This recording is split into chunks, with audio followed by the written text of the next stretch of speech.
Bonjour et bienvenue à ce webinaire que nous organisons à l'occasion de la Journée internationale des femmes ingénieures.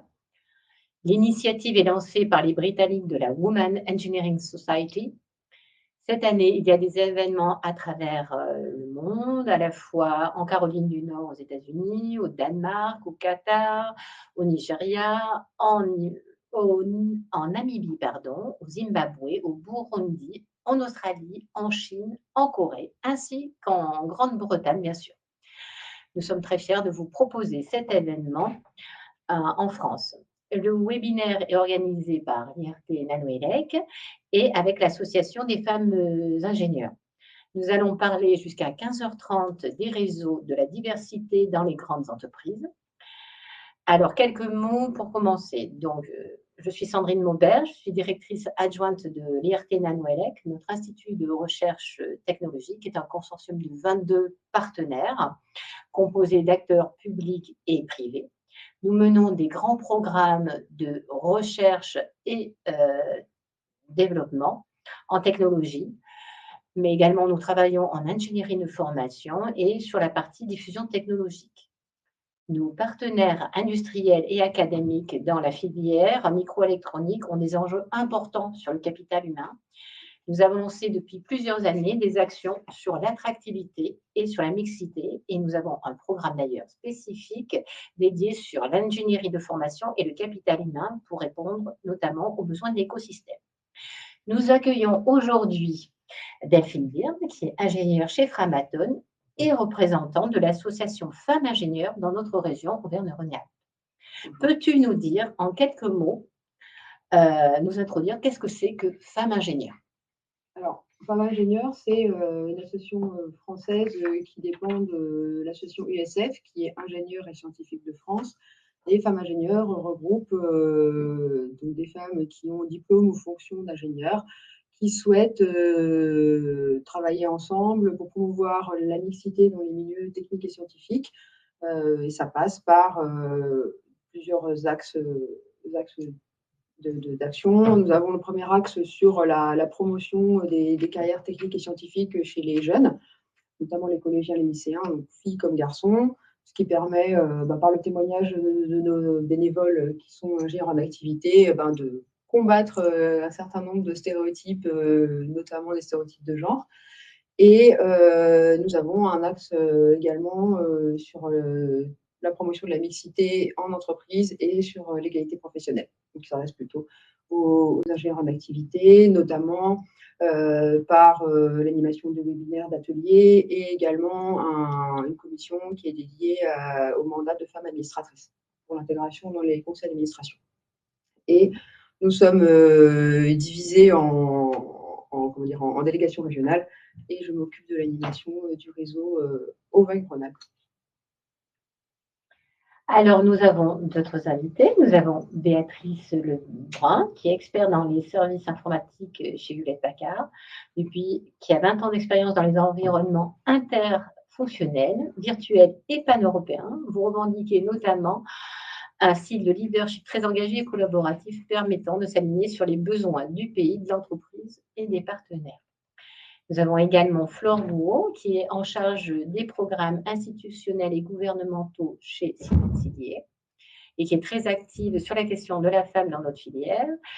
En particulier, Flore nous avait encouragé à lancer des actions sur ce thème-là, notamment à travers le concours Femmes dans la recherche technologique qui a eu lieu à l'occasion des 10 ans de Nanoélec. Donc, merci d'être venu nous rejoindre sur Wisepot. En direct de Villeurbanne, nous avons également Marine Giraud de la plateforme webinaire ActandMatch. Marine, je te laisse prendre la parole pour quelques instructions aux internautes qui nous suivent et qui vont pouvoir participer à notre conversation. Merci beaucoup Sandrine et bienvenue à vous tous dans cette salle virtuelle ActandMatch. Donc, je vais effectivement être en back-office, en régie, pour suivre les débats depuis, non pas Villeurbanne, mais Anse, mais en tout cas dans la banlieue de Lyon. Mais ce n'est pas très, très grave. Alors déjà, je vais vous donner quelques informations sur l'interface pour que vous puissiez être le plus à l'aise possible. Et surtout, si vous avez des difficultés, revenez vers moi dans le chat pour que je puisse vous aider si besoin. Alors, je vais juste mettre une flèche comme ça. Donc, si tout va bien pour vous au niveau son, image, ne changez rien, puisque c'est vraiment un adage dans les questions digitales. Si ça marche très bien comme ça, ne changez rien. Si jamais vous voyez des lenteurs, ça peut venir éventuellement de votre navigateur, et auquel cas, je vous conseillerais d'utiliser plutôt Google Chrome si ce n'est pas le cas. Si vous êtes en télétravail avec un VPN et que vous voyez qu'il y a des lenteurs également, vous pouvez déconnecter le VPN, ça va améliorer aussi la transmission. En tant que participant, vous n'avez pas a priori la possibilité d'activer caméra micro, mais c'est une possibilité qu'on vous offrira pendant les débats si vous le souhaitez. Pour cela, vous aurez la possibilité de lever la main via le petit module de chat pour demander la parole. Sinon, vous pouvez également interagir dans le chat pour donner des commentaires ou poser des questions, auquel cas vous pourrez simplement cliquer sur le petit point d'interrogation avant d'envoyer le message qui sera donc considéré comme une question. Donc voilà, et aussi on va faire quelques sondages pendant la session. On va vous poser des questions qui vont permettre de structurer les échanges. On en démarrera un juste après. Et voilà, donc n'hésitez pas à répondre assez vite. Ce sont des questions assez faciles, mais pour qu'on puisse ensuite avancer et prendre en considération les retours. Voilà, donc je lancerai pour ma part ces sondages. Je vous souhaite une très très belle session et je vous dis à tout à l'heure. Alors, pour commencer, Fleur et Béatrice, vos entreprises se sont parées ce mois-ci sur LinkedIn de logos aux couleurs tout à fait particulières. Est-ce que vous pouvez nous en dire un petit peu plus? Oui, nous sommes dans le mois de Pride, des fiertés, et donc nous parlons des couleurs de l'arc-en-ciel pour ouvrir et reconnaître les diversités LGBTQ+. De la même manière, côté Seminces, effectivement, on célèbre aussi le mois des fiertés, puisque la diversité au sein de l'entreprise est un point essentiel. Et donc, c'est une façon de témoigner de notre soutien à cette communauté. Alors, je vous propose que vous vous présentiez chacune à votre tour, ainsi que les réseaux et votre implication dans ces réseaux, et vous présentiez de manière ces réseaux. D'accord, donc Béatrice Lebrun, je suis donc chez HP depuis plus de 20 ans et cela fait à peu près une dizaine d'années que je fais partie du bureau du réseau femmes d'HP France, donc Women Business Resource Group, et donc auquel nous sommes un des réseaux. Donc il y a plusieurs dans la diversité, il y a les femmes, il y a la communauté LGBTQ+, ou Pride, il y a la communauté handicap. Donc, il y a plusieurs vraiment sur la diversité et l'inclusion. Comme Flore disait, HP fait également la même part, et donc je fais partie de ce réseau femmes sur HP France. Alors, pour ce qui me concerne, donc Flore Gouault, je suis chez Siemens EDA, qui fait partie de la branche logicielle de Siemens, c'est tout un ensemble effectivement de groupes de volontaires qui soutiennent la diversité. Donc, un peu de la même manière que HP, on va retrouver non seulement un réseau qui s'appelle WIN pour Women's Impact Network, donc qui est là pour soutenir la place des femmes dans la société, dans son ensemble. On a aussi des groupes, alors c'est très présent aux États-Unis, on va trouver les vétérans, le handicap, les latinos. Je crois qu'il doit y avoir une douzaine de RG au sein de notre entité logicielle, et ce sont des entités qui sont organisées de façon globale. Et pour la partie qui concerne les femmes, en fait, c'est organisé après par chapitre, c'est-à-dire pas forcément, c'est plutôt associé à un lieu où on va retrouver des employés. Et pour ce qui concerne la France, même si nous avons 8 ou une dizaine de sites, on va avoir un réseau qui est virtuel. On va dire la pandémie a fait que les réseaux virtuels se sont développés. Et pour toucher le plus grand nombre, on a choisi d'être en France un réseau virtuel. Et après, je me permets juste de dire que donc, ce n'est que la branche logicielle de Siemens.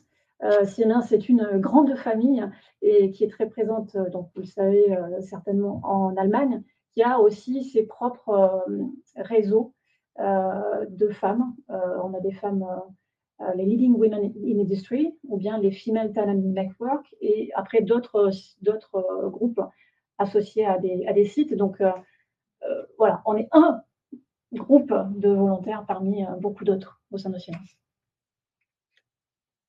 Oui, donc moi je suis ingénieure en activité depuis 15 ans.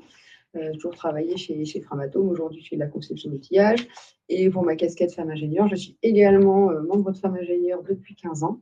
Et donc, j'ai commencé par faire des interventions dans les collèges et les lycées pour après m'intéresser aux problématiques d'égalité professionnelle, de mixité. J'avais intégré les réseaux diversité de mon entreprise. Et puis, de fil en aiguille, j'ai maintenant pris un mandat syndical. Donc, en tant qu'élu du CSE, où, du coup, j'impulse toutes les idées qui émergent avec les réflexions avec Femmes Ingénieures, avec nos partenaires dans le dialogue social. Donc, c'est un autre volet. Et voilà, depuis que je suis déléguée régionale Aura, j'aide aussi les autres, les réseaux diversité de nos partenaires, de partenaires en région, à développer des ateliers, à développer leurs ressources sur les sujets de mixité, diversité, égalité professionnelle. Donc, en effet, ce n'est pas uniquement l'égalité professionnelle homme-femme, hein, mais c'est l'inclusion au sens large que nous aidons également à traiter, même si nous avons une expertise sur la situation particulière des femmes scientifiques. Alors, nous avons également avec nous en ligne, depuis le centre de recherche de CEA Saclay, Anne-Marie Jonquière, qui est chef de projet accompagnement du changement de la direction des ressources humaines des relations sociales du CEA, qui est fondatrice d'un réseau interne du CEA et qui est très active au niveau des réseaux inter-entreprises, notamment Interreg. Donc, Anne-Marie, je te laisse te présenter ainsi que les réseaux auxquels tu contribues. Oui, bonjour, bonjour, merci de me donner la parole aujourd'hui. Je suis très contente de pouvoir vous parler, de témoigner ce qu'on fait chez nous au CEA. Moi, effectivement, j'anime depuis plusieurs années, je pilote le réseau qu'on appelle Parité Diversité Femmes. Donc, un réseau essentiellement orienté autour des problématiques hommes-femmes. On n'inclut pas encore toutes les diversités. Le CEA n'inclut pas encore toutes les diversités, même s'il y a des volontés d'aller un peu dans cette direction, mais pour l'instant, on est encore vraiment autour des problématiques hommes-femmes en entreprise, dans les métiers de la science et de la technique. Et ce réseau, c'était un pionnier au CEA. Maintenant, il y en a d'autres qui existent, mais il existe depuis 2010-2012 exactement, donc dans ces années-là, avec la volonté de promouvoir la place des femmes dans notre organisation, dans le management, mais pas uniquement dans le management, dans les métiers scientifiques, parce que les femmes et les sciences, c'est pas toujours le grand amour, en tout cas, on progresse, mais c'est lent. Donc, on avait des actions aussi d'attractivité autour de ces métiers. Et puis, grâce à cette organisation en mode réseau mixité, comme vous venez de les évoquer dans d'autres entreprises, on fait partie du cercle Interrel. Donc, c'est un réseau de réseaux que vous connaissez, j'imagine, au moins de nom, parce qu'on est présent à la fois au niveau médias, et puis politique aussi. On a des actions au niveau des ministères pour arriver à faire bouger les choses en termes politiques, parce qu'il faut être un peu présent partout sur ces sujets. Et dès qu'on arrête de se faire entendre, eh bien, les choses peuvent avoir tendance à régresser. Donc voilà, on est présent aussi en termes d'action vers les pouvoirs publics. Interrel, les regroupant aujourd'hui donc un réseau de 15 entreprises des domaines scientifiques et techniques, avec cette volonté de mettre davantage de femmes au bon endroit, dans les bons métiers, les métiers de demain, et avec un pouvoir de décision également. C'est important. Voilà, pour me présenter rapidement, pour présenter à la fois ce que fait le CEA sur la partie donc égalité professionnelle, égalité homme-femme, et Interrel, réseau de réseaux, organisé en association depuis 2 ans maintenant. Merci beaucoup. Marine, je te passe la main pour lancer le sondage. Oui, merci beaucoup Sandrine. Alors voilà, simplement, on vous a préparé un premier sondage pour lequel on vous invite à répondre. Si vous ne voyez pas la totalité du sondage, vous avez un petit ascenseur dans la salle virtuelle, mais je vois que tout le monde est en train de répondre. Donc voilà, on vous laisse quelques secondes pour répondre à cette première question et puis on en organisera des sondages tout le long, comme ça on pourra vraiment prendre en considération là où vous en êtes sur les sujets dont on parle aujourd'hui. Donc là, je vois que ça progresse plutôt bien. Je vous laisse encore 4-5 secondes pour répondre à cette question et puis je vais afficher les résultats. Voilà. Je participe au sondage aussi, du coup, moi, à distance. Ah bah, allez-y, avec plaisir. Alors, voilà. Et donc, j'ai clôturé le vote. Je vous partage les résultats. Donc, pour 64% d'entre vous, il y a bien un réseau de la diversité et de la parité dans votre entreprise. Alors, mesdames, d'après vous, quelle est la place de ces réseaux professionnels qui traitent de la diversité et aussi de la parité? Par exemple, Flore, au sein du groupe Siemens. Alors, quelle est la place des réseaux professionnels, de ces réseaux qui traitent de la diversité et comment elles s'inscrivent sur la diversité et la parité au sein de vos entreprises? Quelle est leur place? Quel est leur rôle? Alors, pour ce qui concerne la Siemens EDA, c'est un groupe de volontaires, c'est-à-dire qu'il y a un groupe qui est en dehors des organisations que sont les ressources humaines ou les divisions techniques ou autres. Donc, c'est totalement en dehors de l'organisation, de la structure de l'entreprise. Donc, à ce titre-là, c'est vrai que on est parfois difficilement perçu. Peut-être les entités comme les entités RH, les CSE ou la direction, des fois, ne savent pas trop comment nous appréhender, puisque contrairement à des CSE, on n'a pas de voie légale ou pouvoir de négociation. On n'est pas dans le code du travail, en fait. Voilà, tout à fait, merci. Et donc, la force de proposition, elle sera limitée par ce cadre volontariat, même si, après, c'est bien l'entreprise qui a la volonté de laisser libre leurs employés de dédier du temps à ça. Et je vais m'arrêter là. Béatrice, au sein de HP. Oui, je vais rebondir parce qu'il y a des éléments communs et différents.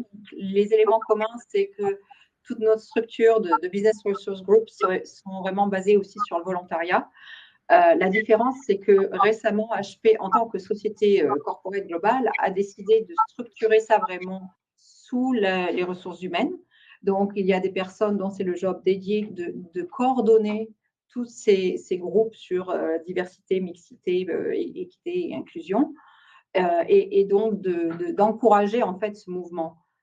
Et quant à notre groupe Women en France, nous sommes avec 2 sponsors qui sont directeur des ressources humaines et secrétaire général qui est bien sûr partie du CODIR. Anne-Marie, au CEA, du coup. Voilà, donc je rouvre mon micro. C'est comme chez Siemens, en fait. C'est-à-dire qu'une existence basée sur le volontariat, de gens qui ont envie de passer un peu de temps sur ces sujets en dehors de leurs heures de travail, et avec parfois peut-être effectivement un souci de légitimité quand on fait des propositions. Donc, on est obligé de travailler sur le sponsoring, c'est-à-dire à trouver des éléments de la structure qui nous soutiennent pour mettre en œuvre, quand on est un peu ambitieux en termes de réalisation, des choses qui n'ont pas été budgétées, qui n'ont pas été programmées au départ par l'organisation. Donc, ça ressemble vraiment à ce qu'a décrit la façon de travailler de Siemens. Et on n'a pas ni budget, ni temps dédié. Donc, c'est en dehors du temps de travail. Et Delphine, de manière plus générale, comment tu vois ça? Oui, alors, donc Femmes Juniors est aussi une association membre de Interrel, donc je pense que Anne-Marie aussi connaîtra ce que je vais dire. Les entreprises dans lesquelles les réseaux de diversité ont l'influence sont en effet les entreprises qui ont un sponsoring efficace, c'est-à-dire qu'il y a une volonté RH et des sponsors direction du CODIR ou du top management qui s'investissent dans ces réseaux, que ce soit par des managers qui prennent de leur temps pour faire des échanges informels avec les membres, que ce soit aussi les RH qui viennent écouter, animer, rassembler les propositions qui sont faites. Et c'est vraiment la clé pour que le réseau prenne toute sa place.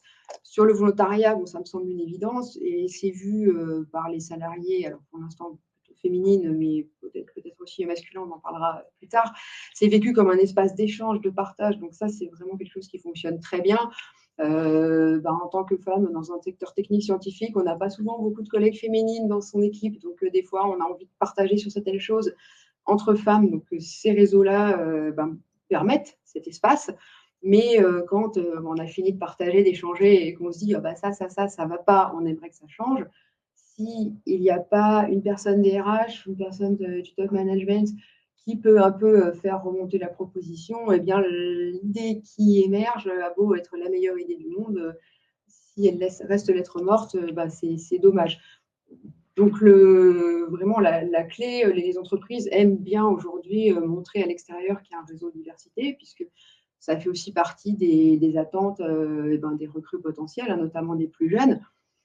Et les entreprises doivent savoir qu'un réseau de diversité, c'est bien, mais le réseau de diversité qui fonctionne, c'est un réseau de diversité avec une vraie volonté RH de le soutenir. Sur le temps, la notion de temps dédié, c'est important parce qu'il y a des choses qui se passent en semaine sur le temps de travail.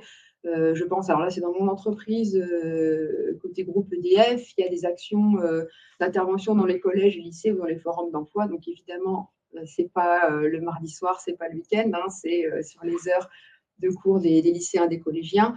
Donc, pour cela, il y a possibilité d'avoir du temps dédié pour intervenir notamment. Donc, il y a aussi cette réflexion. Ce n'est pas du travail productif dans le sens du travail dédié à son poste. Pour autant, on travaille en fait pour un collectif.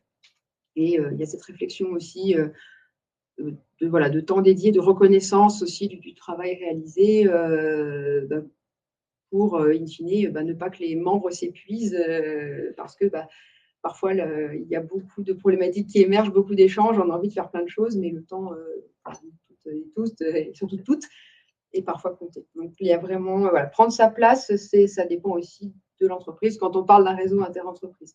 Et Interrel, je pense, a aussi beaucoup fait pour aider à échanger les bonnes pratiques et améliorer les pratiques de tous les réseaux membres. Je pense qu'Anne-Marie aura peut-être des choses à dire. Et à se donner du courage quand on voit que ce n'est pas facile. Mais oui. Parce que c'est vrai que c'est plus long à faire émerger une bonne idée et à la concrétiser à un moment donné. C'est plus long que si on avait d'autres ressources, en particulier des ressources financières ou des ressources en termes de pouvoir de décision. Un réseau n'a pas de pouvoir de décision, il a des pouvoirs de suggestion. Et d'image aussi, c'est vrai, c'est important ce que vous dites là sur l'effet d'image, d'attractivité, parce que ça rend l'entreprise inclusive, attractive pour les nouvelles générations en particulier. Ça montre qu'on se préoccupe aussi de la façon dont vivent les uns et les autres à l'intérieur de l'entreprise. Peut-être pour préciser, je pense que dans plusieurs entreprises, maintenant, on a du temps dédié. Dans notre groupe en France, on peut dédier 2 jours à toute action externe promouvant la diversité. Donc, voilà, on a 48 heures, effectivement, sur le papier à dédier à ces actions. Mais ce n'est pas suffisant. Par quoi? C'est-à-dire, on peut prendre sur du 30, oui, par an. Ouais. Merci. Et alors, j'avais une autre question. Est-ce que ces réseaux contribuent à éclairer, faire connaître la politique égalité professionnelle, les indicateurs associés? Quelles sont les actions que vous voyez qui peuvent être en faveur de plus de diversité dans l'entreprise? Est-ce que vous avez des témoignages à ce sujet? Des actions que vous avez menées, que vous souhaiteriez partager avec nous, des bonnes idées? Alors, je vais juste récapituler sur la première question, qui est comment on contribue pour vraiment faire connaître. Donc déjà, je pense qu'on en a parlé un petit peu tout à l'heure, cet indicateur Merci d'égalité professionnelle, qui est donc, lui, publié par les ressources humaines et vraiment à tous les employés. Donc, celui-là, on a tout le détail. Comment après, en tant que réseau et en tant que la relation des ressources humaines avec les partenaires sociaux, mais aussi avec donc, le corps de tous les employés, dont les réseaux. Donc là, c'est un échange. Il y a une politique d'égalité professionnelle que les ressources humaines mettent à plat. Il y a un plan triannuel. Donc, nous échangeons autour de ça sur les axes qui se regroupent quand même avec l'index d'égalité professionnelle. C'est pas un côté, il y a 5 indicateurs, il y a 4 axes, mais c'est quand même bien en lien. Et donc, voilà, sur les recrutements, sur la rétention, l'attractivité, la formation, la promotion, ce sont les grands axes sur lesquels, après, donc nous, on va avoir un plan d'action au sein du réseau Women pour augmenter la connaissance, la sensibilisation sur là où on est déjà pas mal, mais sur l'intelligence collective, où on peut avancer plus loin également. Alors, de notre côté, effectivement, comme on est déconnecté de la structure, l'index égalité professionnelle, il est connu, il est publié, il est public. On peut expliquer comment il est calculé, mais c'est plutôt les ressources humaines qui vont faire ce travail-là, puisque c'est vraiment leur travail. Et après, les actions du réseau, c'est plutôt, pour ce qui concerne notre réseau en France, c'est plutôt suivant les besoins des employés. Donc, ça va être, on va plutôt travailler sur le côté du coup rétention des personnes qui sont en place, que ce soit d'ailleurs des femmes ou des hommes. On va traiter, par exemple, on va faire des témoignages sur la parentalité, des témoignages sur comment j'adresse le temps partiel, puisque il y a quand même beaucoup plus de femmes qui sont en temps partiel que des hommes, même si côté Siemens EDA, on voit vraiment un changement. Il y a de plus en plus d'hommes qui demandent des temps partiels. Donc ça amène à des discussions et des échanges de bonnes pratiques, mais c'est plutôt d'employé à employé. Donc c'est pas, voilà, on va pas être aller suivre, être dans la discussion avec les RH sur ces sujets-là en particulier. Je m'arrêterai là. Anne-Marie? Oui, côté CEA, donc on a un fonctionnement aussi qui ressemble à ce qui se passe, ce que vient de présenter Flore. Mais alors, on est organisé, le réseau est organisé à deux niveaux. On a ce qu'on appelle une core team, une équipe un peu qui réfléchit aux actions qu'on va pouvoir mener, avec des brainstorming qui concernent tout le réseau. Et tous les ans, tous les 2 ans, on se met d'accord sur quel sujet on voudrait travailler. Pas forcément en lien avec les sujets du DRH non plus. Et puis, on travaille après en atelier, en groupe de travail, pour faire des propositions sur un sujet qu'on s'est choisi, en fait. Ce qui revient à dire que c'est quand même c'est du bottom-up, en fait. C'est pour ça que ça ressemble beaucoup à ce que vient de présenter Flore. Et on a, par exemple, travaillé sur la visibilité des femmes chez nous, mettre en place des actions solidaires, la notion de solidarité, des solidarités hommes-femmes. Hein. Là, il n'y a pas... c'est porté par des femmes, essentiellement, avec cette vocation de dire qu'on peut aussi aller au-delà de ce qu'on se propose d'entreprise en termes de solidarité. Femmes et entrepreneuriat, culture managériale. Alors là, c'est un sujet un peu justement qui se rapproche des problématiques RH. Culture managériale, y a-t-il des spécificités du management féminin? Quels sont-ils? Est-ce que c'est pas un stéréotype? Enfin voilà, c'est aussi beaucoup de discussions entre nous et de mise à plat des représentations. Hein. On est aussi sur ces façons de travailler qui sont très transverses, très horizontales et qui permettent de croiser les perceptions sur des sujets qui sont un peu difficiles. Et puis, en tout cas, avec des opinions variées, on va dire. Et on est aussi en train d'aborder la logique d'inclusion au sens large, avec des réflexions sur d'autres types de diversité que les diversités femmes-hommes. Et comme j'ai dit que le CEA, pour l'instant, n'y était pas encore, donc on va être un peu précurseur sur ces sujets. Voilà pour chez nous. Je peux juste... Je rebondis juste, effectivement. J'ai cité la parentalité, j'ai cité sur l'égalité pro, on va... côté Siemens, on va proposer des webinaires aussi. Enfin, on a une série aussi d'échanges sur le syndrome de l'imposteur. On fait un cercle d'échanges régulier là-dessus. On fait des career talks aussi pour inspirer et donner envie soit d'aller vers le management, soit vers des carrières technologiques. Et une chose que je n'ai pas citée encore, que tu as citée, Delphine, c'est les actions vers les jeunes. Puisqu'en fait, notre réseau est vraiment dépendant des membres qui en font partie. Et il y a des gens vraiment qui ont la sensibilité de vouloir faire en sorte qu'il y ait plus de jeunes qui viennent dans les métiers technologiques et pas que seulement les filles. Donc, c'est vrai, il y a tout un pan. Alors, tout le monde travaille. Alors, Siemens est partenaire de femmes ingénieurs. C'est relativement récent, mais aussi de Elle Bouge. Et c'est vrai que dans ce contexte-là, les employés vont effectivement dans les lycées, les collèges et même au primaire. J'ai fait cette année ma première intervention en primaire. Mon fils est en primaire. Mais alors, pas orienté sur c'est quoi le métier technique, mais là, c'était plutôt orienté. Moi, ce qui me tient à cœur, c'est dégenrer les métiers. Leur dire qu'un policier, ça peut être une policière, Un grutier, ça peut être une grutière, que quelqu'un qui s'occupe des enfants, ça peut être un homme. Voilà. Donc, il y a tout voilà, ce pan est assez important aussi, mais ça dépend. Voilà, c'est vraiment les membres qui font les activités du réseau. Oui, je voulais aussi rebondir parce qu'en fait, c'est vrai qu'on a la même structure. Donc, Anne-Marie disait core team. Oui, c'est comme ça qu'on se l'appelle entre nous aussi. Mais bon, donc le bureau, officiellement, on est vraiment actif à faire du brainstorm, ce sur quoi on va travailler. Et puis après, tous les membres qui reçoivent les communications, les invitations aux événements qu'on fait. On élargit même encore plus à tous les employés du site quand on fait vraiment un événement de workshop.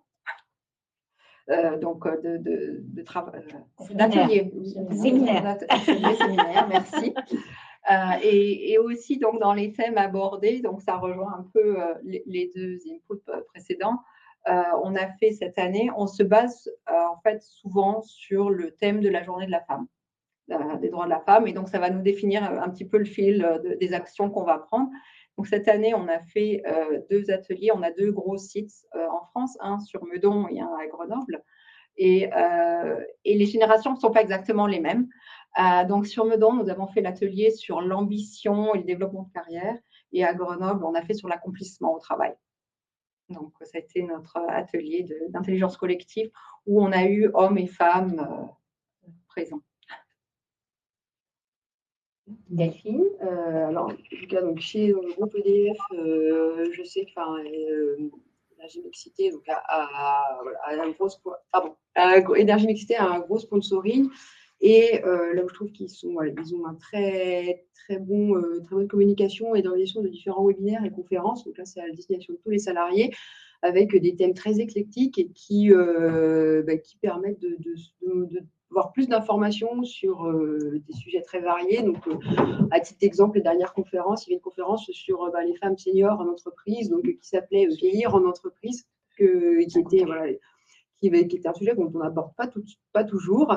Il y avait un autre sujet qui était genre et bicyclette. Alors, c'est vrai qu'il y a beaucoup de salariés des groupes EDF qui commencent à se déplacer à vélo, et c'était intéressant parce que ça abordait la question effectivement, quand on est une femme à bicyclette, comment ça se passe, qu'est-ce qui est différent en matière de sécurité, de tenue vestimentaire.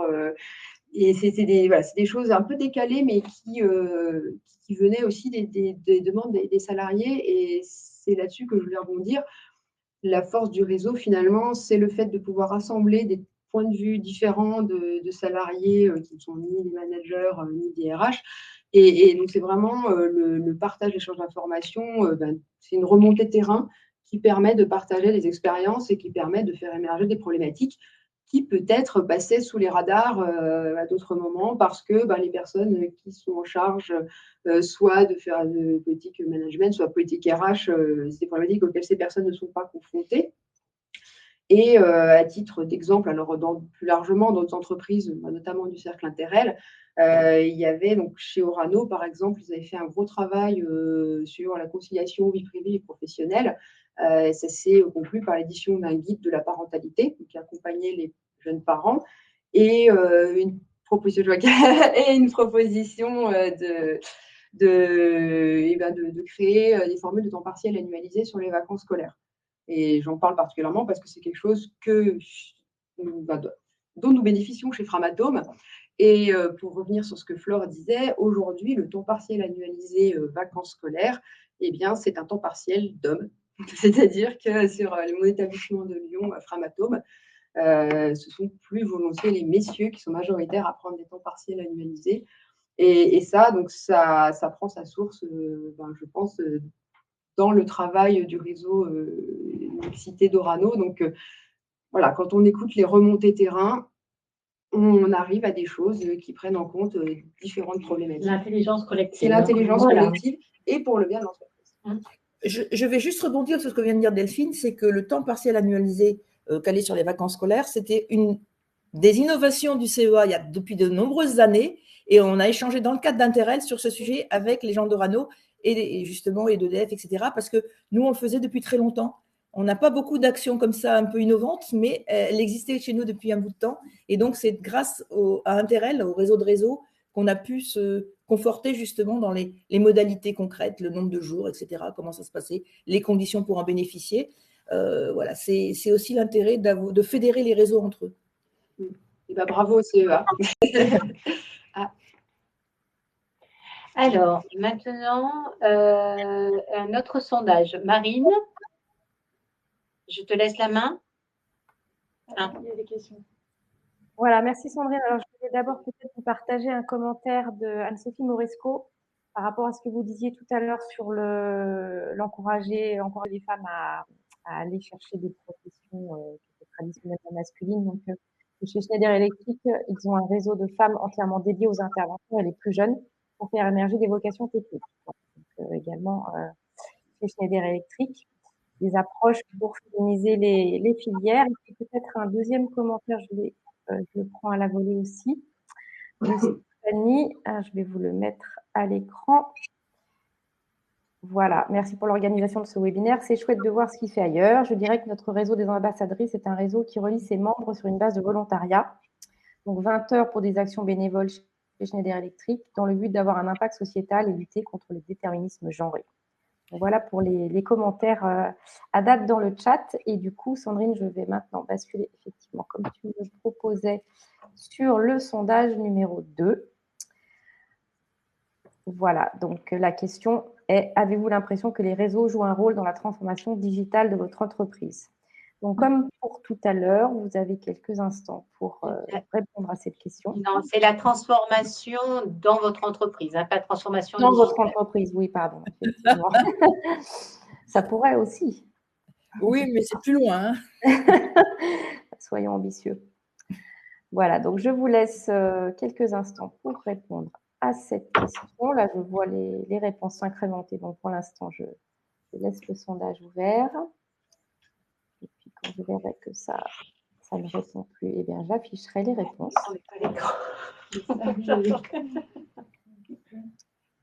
Voilà, donc je vais clôturer le vote et vous partager dans la foulée les résultats. Et donc, vous êtes 56% à avoir l'impression que les réseaux jouent un rôle dans la transformation dans votre entreprise. Voilà pour ce sondage. Alors, question suivante. D'après vous, quels sont les interlocuteurs privilégiés des réseaux ou les leviers d'influence pour les idées qui émergent? Quels sont les moyens qu'on peut mettre en œuvre?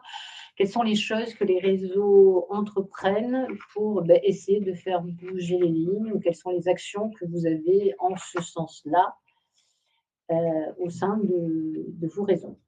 Est-ce que vous avez des choses? Peut-être, je pense que Anne-Marie l'a très bien dit tout à l'heure, pour ce qui concerne les réseaux de volontaires, leur légitimité est toujours en question. Donc c'est effectivement essentiel de trouver des relais. Les relais, ça va être des sponsors, on appelle ça des sponsors exécutifs. Donc c'est vrai que voilà, on essaye d'avoir, pour ce qui nous concerne, le responsable de l'entité France est notre sponsor exécutif. De là à dire que ça transforme effectivement les suggestions en des actions réelles, c'est une autre chose. C'est essentiel donc avoir des sponsors pour ces réseaux-là. Le lien avec les ressources humaines, suivant les réseaux, vous voyez que les approches peuvent être diverses et variées.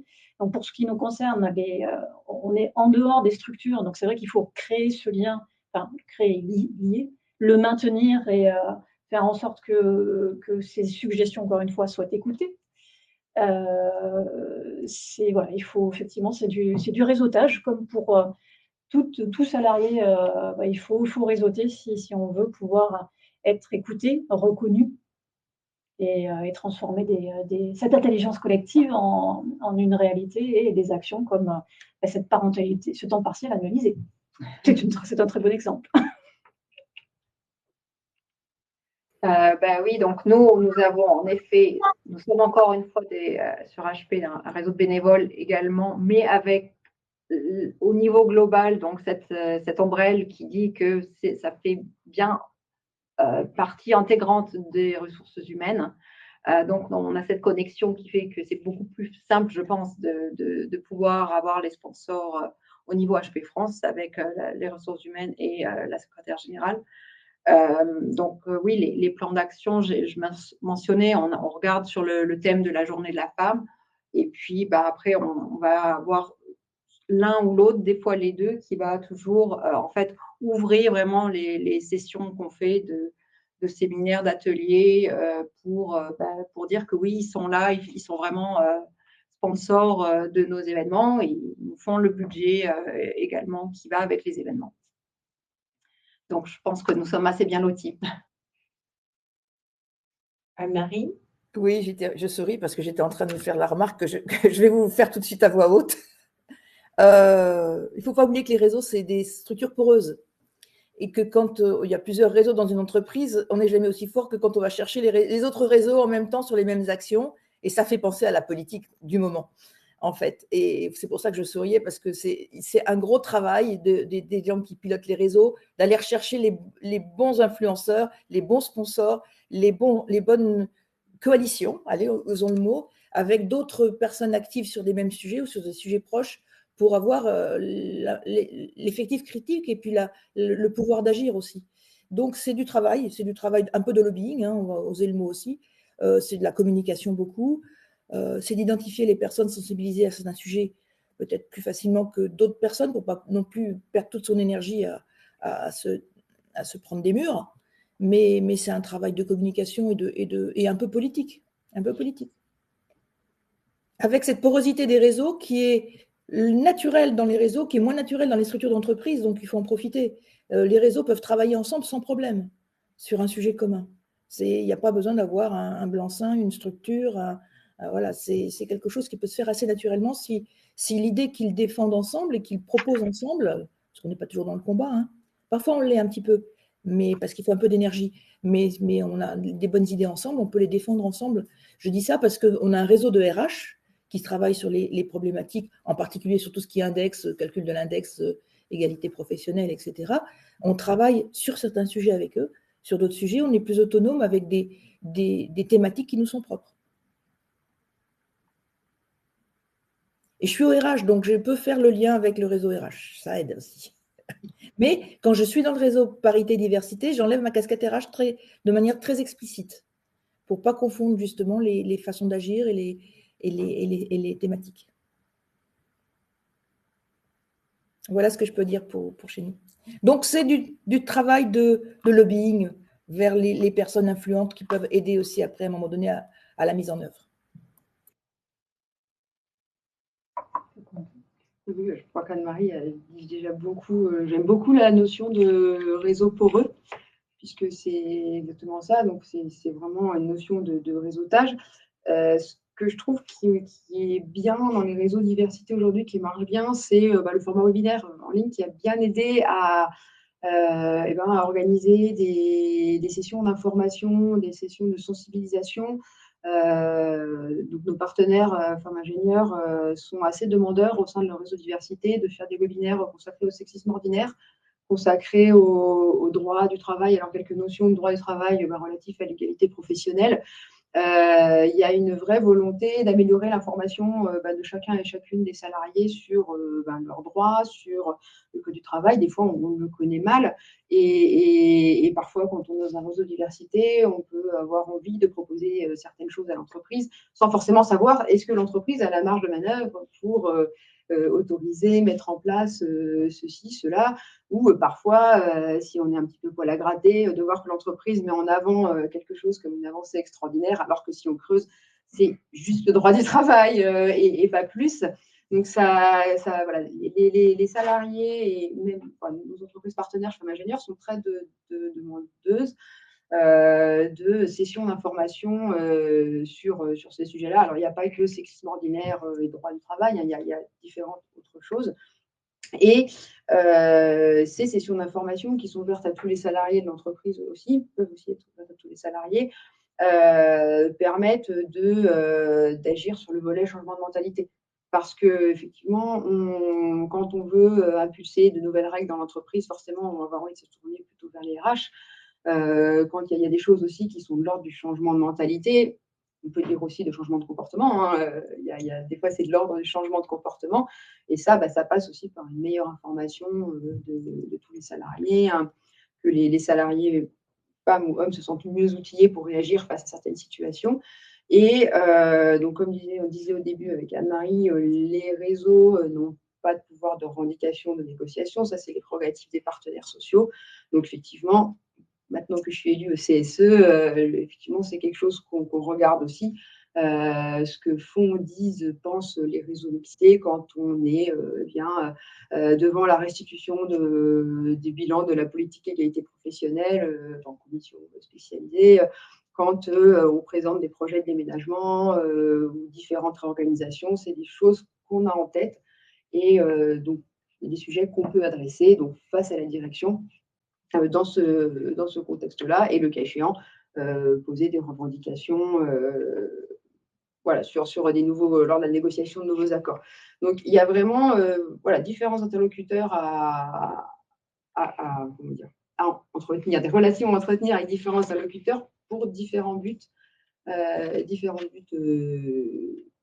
objectifs. Voilà, poursuivis, c'était le terme que je cherchais. Et ça passe aussi par un petit peu d'information. Moi, je me rappelle, toute jeune diplômée en 2007, arrivant donc à l'époque, Framatome, c'était Areva, je n'avais aucune connaissance du code du travail. J'étais extrêmement naïve sur les politiques sociales de l'entreprise. Je n'avais jamais ouvert un accord d'entreprise de ma vie. D'avoir été dans l'association Femmes Ingénieurs, puis dans les réseaux mixité, eh bien, m'a permis d'avoir un petit peu des outils, des informations sur ces sujets-là. Donc ça, voilà. Parfois, le réseau diversité est juste important pour donner, faire circuler cette information qui peut manquer parfois pour être pertinent, percutant et choisir son interlocuteur. Je ne sais pas si Anne-Marie a des choses à... Je voudrais vous poser une question, Delphine. Oui. En tant que justement membre du CSE, comment se comporte, quelle est la relation qui existe entre les IRP et donc les institutions représentatives du personnel et les réseaux mixité pour vous, chez vous? Est-ce que ça se passe bien? Est-ce que c'est bien perçu, l'existence de réseaux, ou est-ce que c'est considéré? Ça peut être parfois un peu difficile, hein, la cohabitation. Parce qu'il y a des convergences j'allais dire, de lutte. On peut dire le mot. Mais ce n'est pas les mêmes méthodes de travail et ce n'est pas la même légitimité non plus. Donc, il peut y avoir des moments qui ne sont pas, enfin, des incompréhensions. Dans les deux sens, d'ailleurs. Je pense que c'est aussi une question de bonne information. Et en effet, quand moi je suis arrivée jeune ingénieur diplômé, je n'avais aucune notion de ce qu'était le dialogue social en entreprise. Je savais qui étaient les élus du personnel, mais je ne savais absolument pas ce qu'ils faisaient de leur journée. Il y a pu avoir la confusion, peut-être entretenue par les entreprises, je ne permettrai pas de le dire, entre intégrer un réseau mixité plutôt que syndiquer. On sait qu'il y a très faible taux de salariés qui sont syndiqués. Les réseaux mixité ont été beaucoup mis en avant. Et je pense que l'essoufflement ressenti par certaines salariées dans les réseaux mixité était aussi dû au fait qu'elles se sentaient un peu impuissantes parce que les idées foisonnaient, il y avait plein d'échanges. En plus, les réseaux mixité, il y avait beaucoup plus de femmes que dans les organisations syndicales. Hein. C'est également. Hein. Je pense qu'à un moment donné, ces deux sphères ne se parlaient pas. Aujourd'hui, je pense qu'elles sont plus poreuses et ça, c'est moi, Delphine Wirth, qui le dit, c'est ni mon organisation syndicale, ni Femmes Ingénieurs. Je pense que ça a bien aidé les quotas dans les élections professionnelles où, depuis 2018, il faut la même proportion de femmes ou du sexe moins représenté dans les listes qui se présentent que dans l'entreprise. Donc, pour voir simple, dans le collège cadre, s'il y a 30% de femmes cadres dans l'établissement, eh bien, vous devez présenter une liste avec 30% de femmes. Les syndicats sont mis à chercher très activement plein de femmes, ce qui a permis de faire rentrer des nouvelles problématiques dans les CSE et améliorer la porosité, puisque finalement, les syndicats allaient chercher des femmes qui avaient déjà envie de porter des problématiques et qui bien souvent étaient déjà investies sur ces questions de mixité, d'égalité professionnelle. Et je pense que ça a amélioré et le renouvellement des idées et la porosité des réseaux. Et en effet, je crois d'ailleurs le site d'Interel le rappelle très bien, hein, que voilà, les réseaux ont des pouvoirs, enfin, n'ont pas de pouvoir de négociation, de revendication, sont des réseaux d'influence, et c'est une délimitation qu'il faut bien faire. Aujourd'hui, en tout cas, enfin, moi, dans mon entreprise, moi, je trouve que ce que fait le réseau Mixité est très bien et très complémentaire de ce que nous pouvons faire en termes d'apport d'informations. Notamment, ils ont fait un webinaire dans tout le groupe sur le sexisme ordinaire qui a été très suivi par les salariés, qui a suscité beaucoup de débats à la machine à café. Ça a permis de toucher beaucoup plus de salariés que ce que peut faire un syndicat ou un compte rendu de CSE. Donc, on reste sur l'intelligence collective.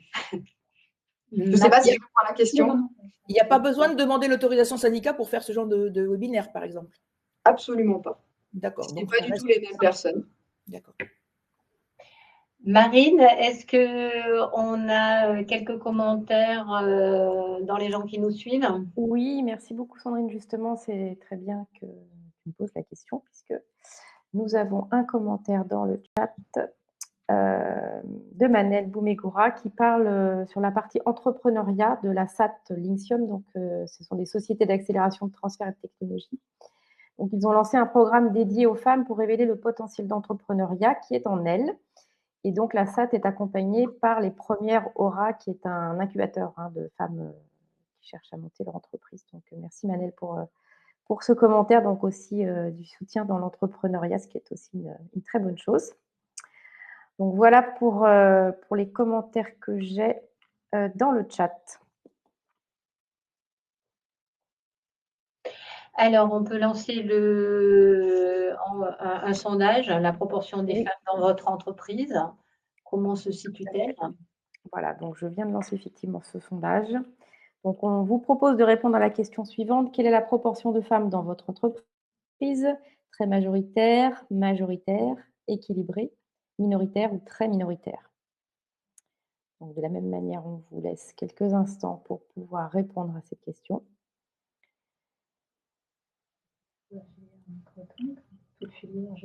Les gens qui assistent. Et j'en profite pour vous rappeler que si vous souhaitez prendre la parole et témoigner en direct, vous pouvez le faire. Simplement, il faut pouvoir me le dire en cliquant sur le petit icône tout en bas à droite dans le chat, là où vous avez un petit personnage. Et là, ça vous permet d'accéder à un menu pour lever la main. Donc, je vous verrai dans le chat et je pourrai activer votre caméra, votre micro. Voilà, donc je vais clôturer le vote et vous partager les résultats. Voilà, donc majoritairement, nous avons un résultat qui dit que les femmes sont minoritaires dans l'entreprise à 34%, suivi par ensuite le deuxième retour qui est que la proportion femmes-hommes est équilibrée. Donc voilà pour le sondage. Mixité et inclusivité. Comment faire en sorte que ces questions ne concernent pas uniquement les femmes? Est-ce que dans les réseaux, est-ce que vous avez des hommes? Comment vous faites pour inciter les gens à venir vous rejoindre dans vos réseaux? Je vais commencer, s'il vous plaît.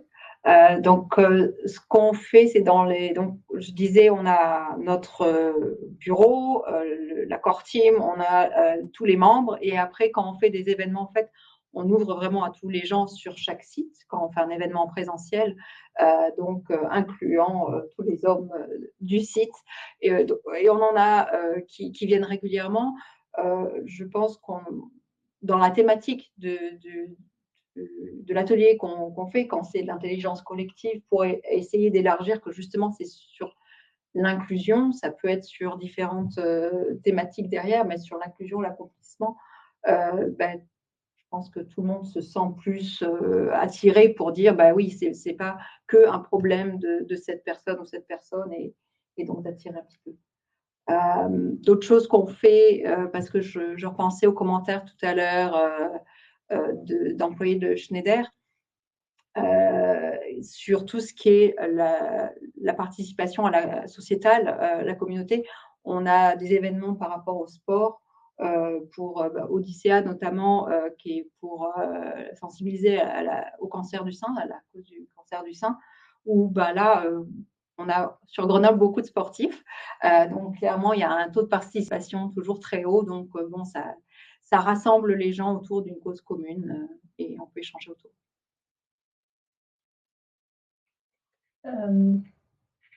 Donc, encore une fois, nous sommes chez Siemens EDA un réseau de volontaires. Donc, c'est vraiment la base du volontariat. Les mots sont très importants. C'est vrai que notre réseau s'appelle Women's Impact Network, donc Women. Donc, c'est vrai que des fois, certains hommes se disent, mais c'est un truc de femme, de fille, ça ne me concerne pas. Donc, c'est très important et on fait très attention à ça. C'est ouvert à tous. À l'heure actuelle, on a à peu près, c'est un groupe qui fait 100 personnes, on a à peu près 20% d'hommes dans le groupe. Donc, ça intéresse malgré tout des hommes. On a une conférence annuelle qui est ouverte à tous les employés.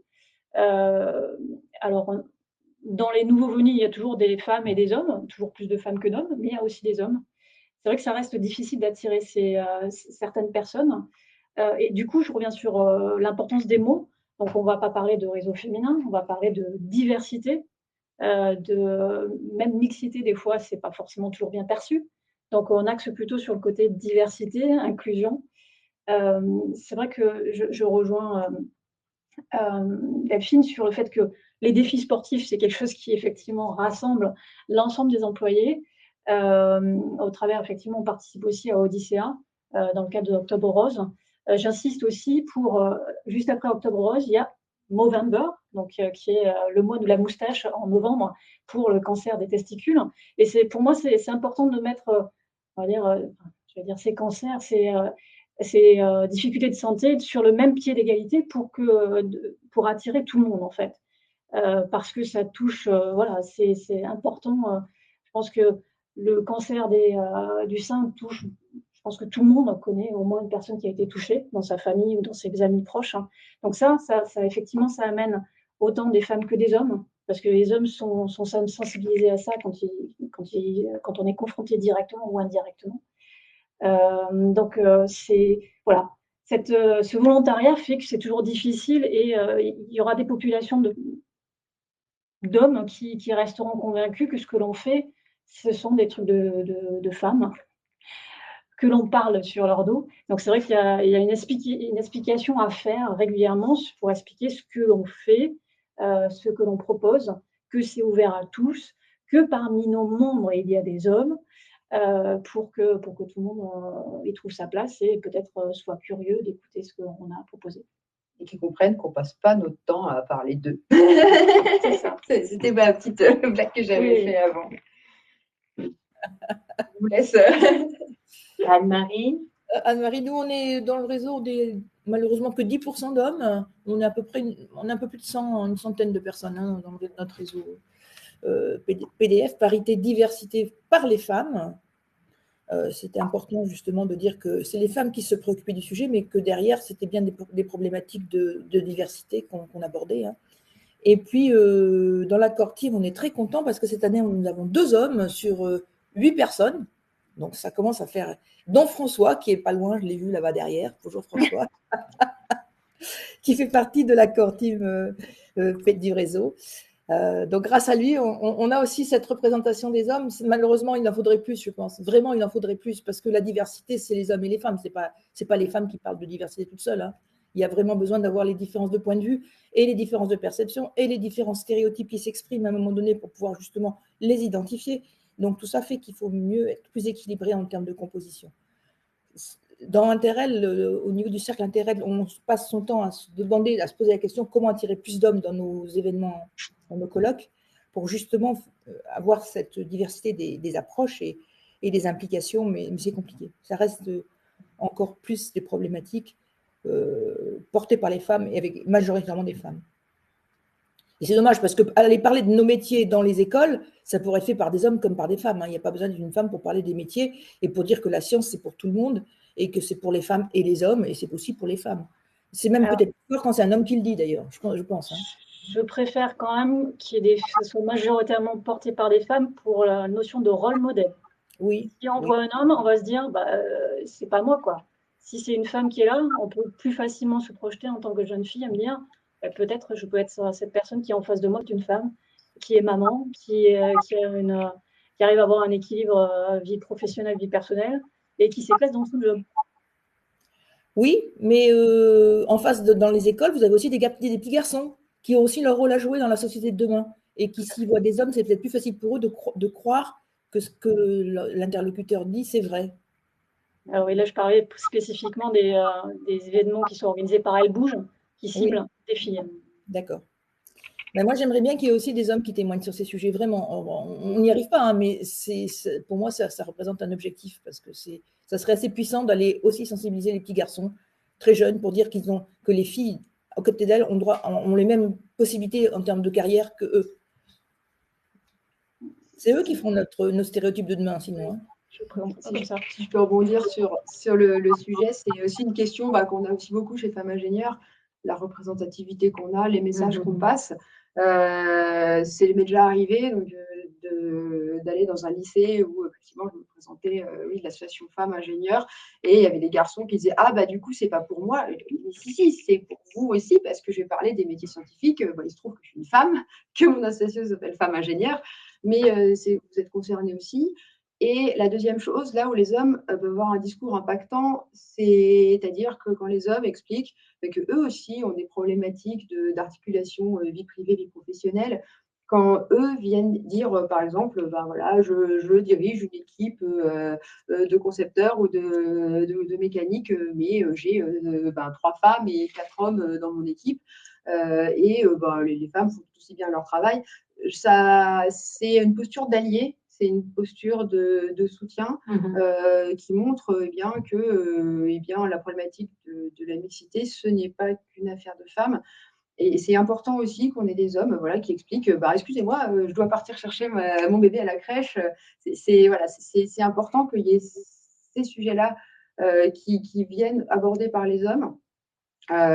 Justement pour que tout ce qui touche à la sphère vie personnelle notamment ne concerne pas que les femmes. Et après, effectivement, c'est les lignes de crête sur les stéréotypes qui s'expriment quand, dans une assemblée, il y a des hommes. La dynamique de l'échange n'est pas tout à fait la même que quand c'est en non-mixité ou uniquement entre femmes.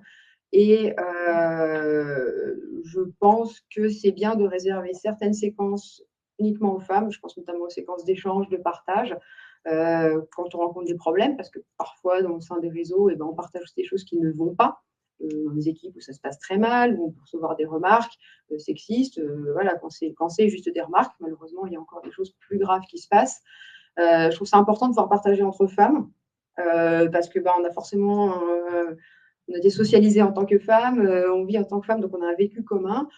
Et par contre, intégrer les hommes, selon les sujets, intelligence collective, les problématiques d'articulation vie pro, vie privée, la lutte contre le sexisme ordinaire, ça c'est important que tout le monde puisse participer pour pouvoir se rendre compte des situations, ce qui est acceptable, ce qui ne l'est pas, pourquoi ça ne l'est pas, et de discuter sur ces sujets. Donc, il y a une articulation à faire et une réflexion, alors c'est quasiment du cas par cas. Par contre, oui, il faut que les hommes soient sensibilisés à ces problématiques, puisque côté femmes ingénieurs, il y a 30% de femmes ingénieures en activité en France. Donc, si on veut un changement de situation, il va falloir un changement de comportement, mais pas uniquement des 30% de femmes. Il va falloir que les 70% d'hommes s'y mettent aussi. Marine, tu as des réactions? Oui, merci Sandrine. Effectivement, on a des réactions dans le chat et notamment sur le sujet de la place des hommes dans ces questions. Donc, c'est Hugues Métras qui nous fait effectivement une remarque par rapport à ça en disant « Ne serait-il pas opportun d'intégrer au plus haut niveau dans les missions des entreprises et des organisations ces enjeux de parité, de diversité et d'en faire des éléments d'objectifs dans les entretiens annuels ?» Et je constate dans la liste des participants qu'il y a très peu d'hommes dans l'auditoire online. Comment impliquer tous les salariés pour passer à l'échelle? Donc, on est bien en phase avec ce que vous avez pu développer, la nécessité d'avoir des hommes qui sont présents et la difficulté de justement atteindre cette parité dans les débats. Et puis, je vais également relayer des messages qui viennent de François Legrand, qui a été cité tout à l'heure également, qui est dans la salle, qui parle de l'International Women in Engineering Day. Le programme Capital Humain et Ingénierie de Formation de Nanoelec publie 3 podcasts sonores réalisés par la chaire Femmes et Renouveau économique de Grenoble École de Management, avec 3 expertes du groupe. Voilà, donc du groupe Siemens. Vous avez sur le site IRT Nanoelec des éléments sur ce sujet-là. Donc, François vous redonne effectivement le lien pour pouvoir accéder à ce que fait l'IRT Nanoelec sur ce sujet-là. Et donc, je poursuis avec une intervention également de François. Comment faire quand on organise un colloque ou un événement pour éviter d'avoir des panels uniquement masculins? Avez-vous des astuces ou des bonnes pratiques à partager sur ce sujet? Même question sur le recrutement. Comment faire pour ne pas capter que des CV masculins? Qu'en pensez-vous, mesdames? Alors, je peux commencer sur la dernière question. Bon, ça va rejoindre un petit peu ce qu'on a déjà abordé sur quel est le rôle des ressources humaines, à quel point ils ancrent dans la politique. Donc, pour tout ce qui est recrutement, il y a une formation qui est faite et qui doit être renouvelée tous les ans ou tous les 2 ans par les managers qui touche, c'est 30 minutes de webinaire, hein, mais qui rouvre, qui met un rafraîchissement au cerveau de qu'est-ce que peut être une discrimination. Donc, il y a les femmes, il n'y a pas que les femmes, mais c'est vraiment pour, avant de recruter, on est sûr qu'on a ça à l'esprit. Également, une fois que la présélection a été faite, en fait, il doit y avoir autant de candidats hommes et femmes qui sont présentés pour le prochain cycle de recrutement. Oui, de façon similaire chez Siemens, c'est pareil. Il y a aussi tout un travail d'écriture des offres pour qu'elles soient non genrées et qu'elles puissent aussi attirer, parce qu'on sait que les femmes vont candidater quand elles cochent 90% des compétences, si ce n'est pas 100%, voire plus, où des hommes vont pas hésiter à candidater s'ils ont juste 2-3 compétences cochées. Donc, il y a ce travail d'écriture, il y a le travail effectivement de sensibilisation des managers, des RH, bien sûr, sur faire attention à ses propres biais. Dans les panels, après, il faut faire en sorte aussi que dans les gens qui interviewent, il y ait des femmes. Donc, tout ce processus de recrutement, je pense, est assez bien maîtrisé maintenant pour aller vers du non-genré et faire en sorte qu'on attire le plus de CV divers et variés. Vas-y, Anne-Marie. Anne-Marie? Oui, dans le recrutement, je voulais juste faire une alerte qui vient d'ailleurs de mon travail avec Interrel sur le fait que de plus en plus de recrutements vont être faits dans l'avenir avec des algorithmes basés sur l'intelligence artificielle et que l'intelligence artificielle a tendance à reproduire les stéréotypes d'aujourd'hui. Oui, et donc, il faut faire très, très attention parce que nos recruteurs, ils ne vont pas le voir, hein, que derrière, il y a des moteurs basés sur l'IA et que derrière, on va avoir tendance à leur préconiser des profils qui ressemblent aux anciens profils, donc des hommes. Donc, si on veut changer les choses, il faut être très en alerte aussi sur l'outillage qui précède. C'est des questions à se poser, ça. C'est quel est justement le degré d'éthique qu'il y a derrière nos outils, en particulier pour le recrutement, parce que dans les ressources humaines, c'est le poste, en fait, c'est l'activité qui est la plus sensible à ces risques de biais de genre. C'est le recrutement. Parce que de plus en plus, en fait, de cabinets de recrutement vont travailler, quand ils travaillent en partenariat avec les entreprises, ils vont utiliser ces moteurs, sans le dire forcément d'ailleurs, et donc ils vont nous proposer faire des propositions qui seront basées sur des anciens réflexes. Que c'est vraiment, et ils nous disent, c'est aux clients de nous poser la question, c'est-à-dire que c'est pas les gens qui font qui vont avoir cette vigilance-là, c'est ceux qui achètent les prestats, c'est donc nos entreprises. Qu'il faut sensibiliser à ce risque. Ce qui est aussi, comme c'est difficile de recruter dans la filière microélectronique, nous, il y a aussi la volonté d'élargir complètement le spectre des gens à qui on s'adresse. Donc, je pense que ce risque est là, mais c'est vrai que du coup, comme on va vers d'autres champs qui sont un peu inconnus, finalement, on a moins de biais. Ou peut-être on en a, mais qui ne sont pas les mêmes. J'aurais voulu répondre à la question. Alors, merci Hugues pour ta question. puisque je t'ai encouragé à en poser une. Par rapport, comment faire pour qu'il y ait plus de femmes plutôt dans les hautes sphères? C'est vrai qu'il y a des recommandations qui sont faites aussi, de mettre dans les objectifs annuels de l'entreprise et de ses dirigeants, des critères concernant la diversité. Et ce serait la meilleure façon que vraiment d'impulser, des mécanismes au sein des entreprises pour que cette diversité soit vraiment prise à bras-le-corps comme un sujet qui devrait l'être, c'est-à-dire un sujet de structure. Oui, comment faut-il faire pour intégrer au plus haut niveau ces missions dans l'entreprise? Quels sont les leviers? J'ai une proposition à vous faire aussi, mais c'est peut-être encore un rêve. Sauf que je sais que ça se passe dans certains organismes et entreprises, c'est de veiller à la composition des jurys quand il y a des évaluations. C'est-à-dire, vous savez que dans le cinéma, dans d'autres moments où il y a des prix qui sont accordés, quand le jury n'est pas mixte, vous avez des artistes, qui sont des gens d'influence qui refusent de participer. C'est-à-dire d'avoir une démarche un peu vigilante aussi sur la composition de tous les gens qui évaluent leurs collègues.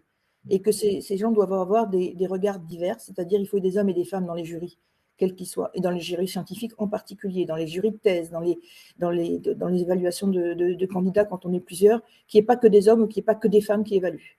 Parce que ça, il y a même des thèses qui sont faites là-dessus. Hein. On sait que le regard porté par des personnes du même genre va être concordant. Donc c'est peut-être plus facile, plus rapide pour prendre des décisions, sauf qu'elles sont moins, elles favorisent moins cette diversité.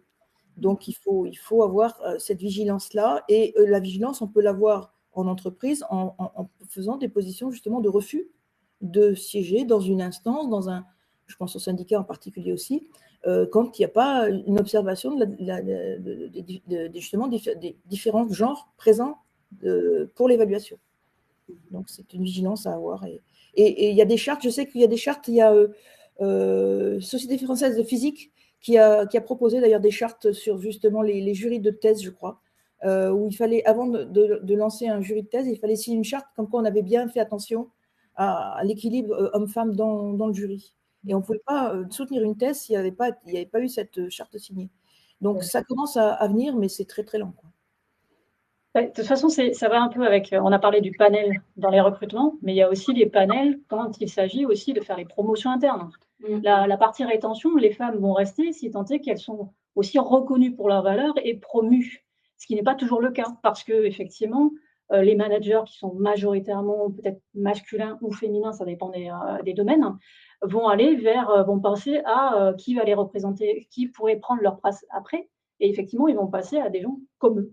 Donc, d'où l'intérêt, effectivement, d'avoir ces panels qui soient mixtes aussi sur les tables rondes internes. Et on arrive à la fin de l'événement. Je vais juste rebondir sur cette question de diversité des panels. C'est une problématique qu'il y a souvent. Alors, une petite astuce, c'est pas forcément possible tout le temps, c'est de dire, on invite d'abord toutes les femmes à qui on pense, on va faire une conférence, un webinaire, et puis tant que les femmes n'ont répondu, n'ont pas toutes répondu et qu'on n'a pas à peu près la moitié, on continue d'inviter les femmes. Alors ça permet d'étoffer le carnet d'adresses, de chercher des personnes compétentes. Ça implique d'être sensibilisé au sujet, d'avoir une vraie volonté de proposer un panel paritaire, et parfois de devoir convaincre aussi des femmes qui n'ont peut-être pas l'habitude qu'on les sollicite. Donc c'est un peu quelque chose de proactif. Parfois, le temps manque, le carnet d'adresse manque, donc c'est quelque chose un peu dans la durée. Et en fait, Anne-Marie parlait de la posture d'allié de personnes qui se mettaient en retrait en disant je suis gênée parce qu'il n'y a que des hommes. Et moi, j'ai déjà vu la chose arriver, disant écoutez, moi, je ne ferai pas cette présentation-là, mais ma collègue qui est là sera aussi compétente. D'où l'intérêt d'inclure les hommes pour les sensibiliser à cette problématique, et tout le monde y gagne parce que ça fait émerger des nouvelles voix, des nouveaux points de vue. C'est la notion d'allié, c'est exactement ça. Oui.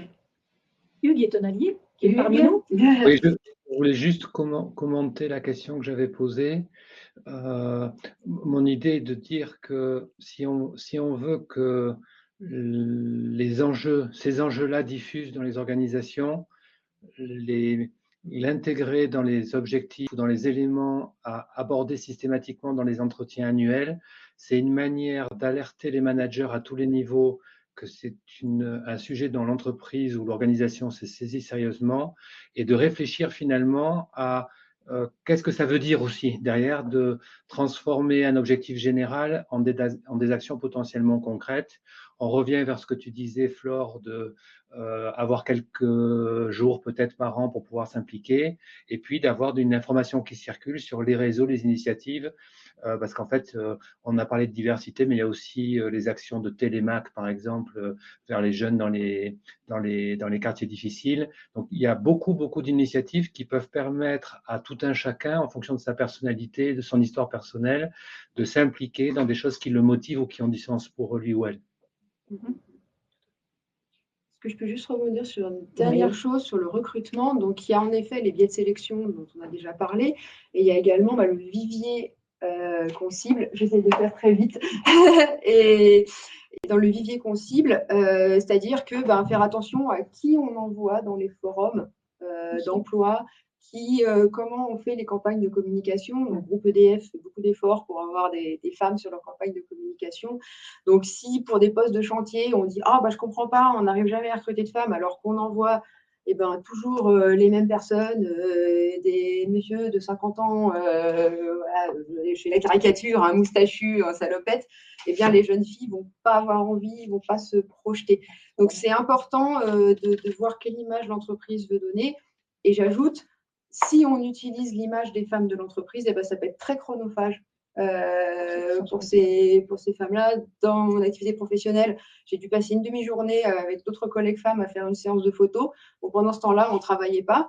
L'entreprise a été bien contente d'utiliser nos photos, c'était pour la com interne.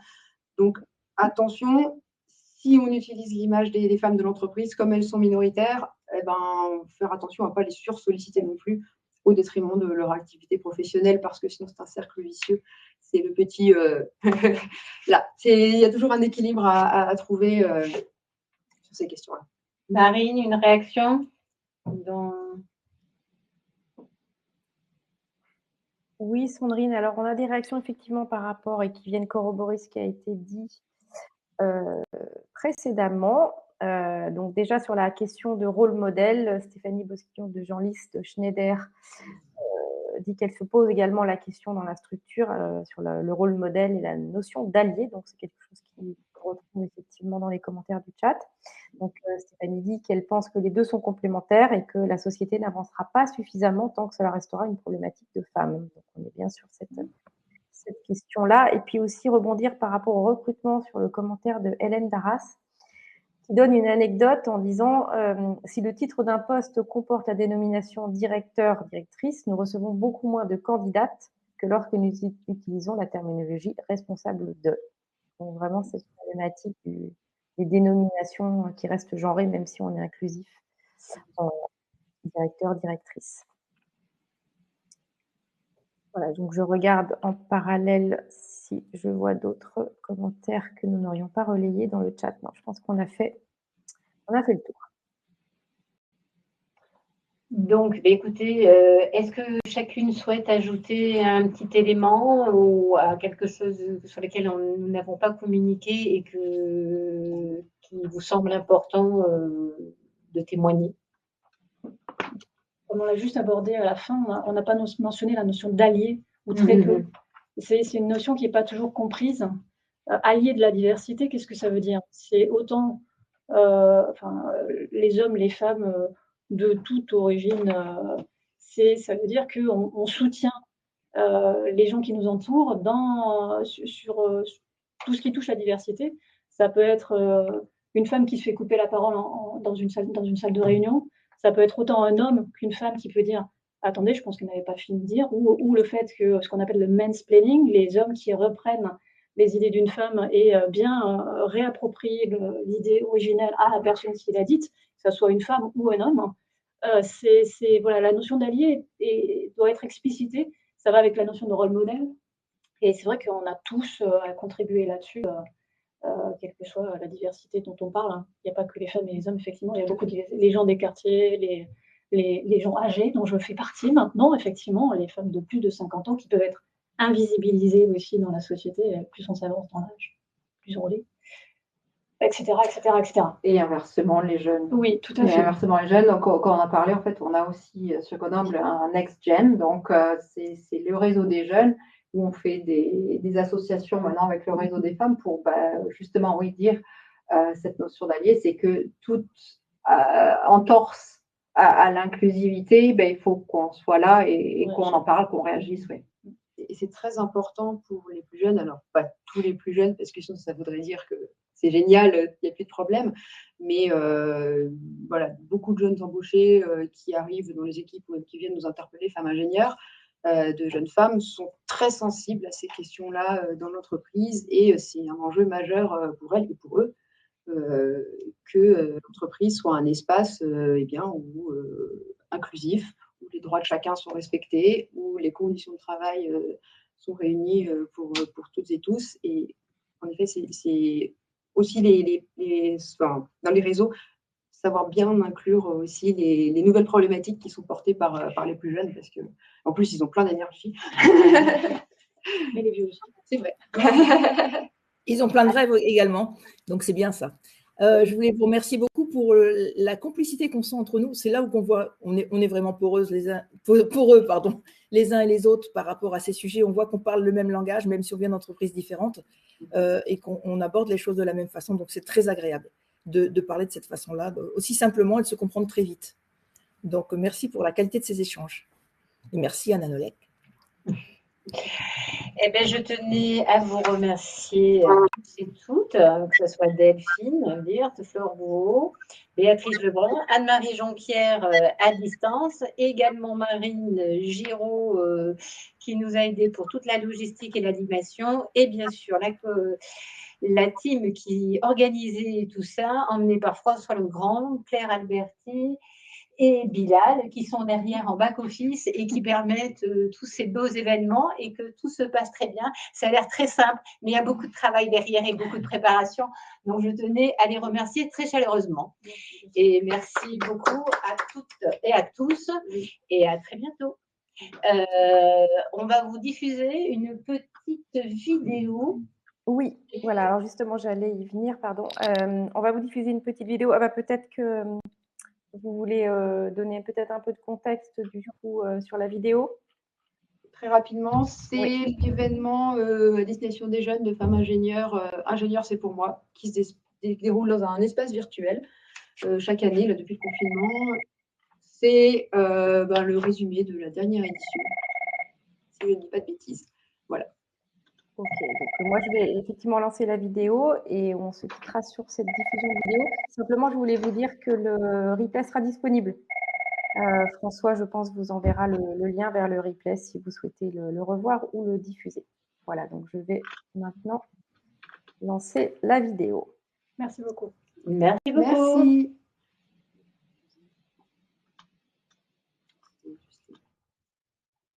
Ça avait le mérite de... On nous entend encore ou pas ?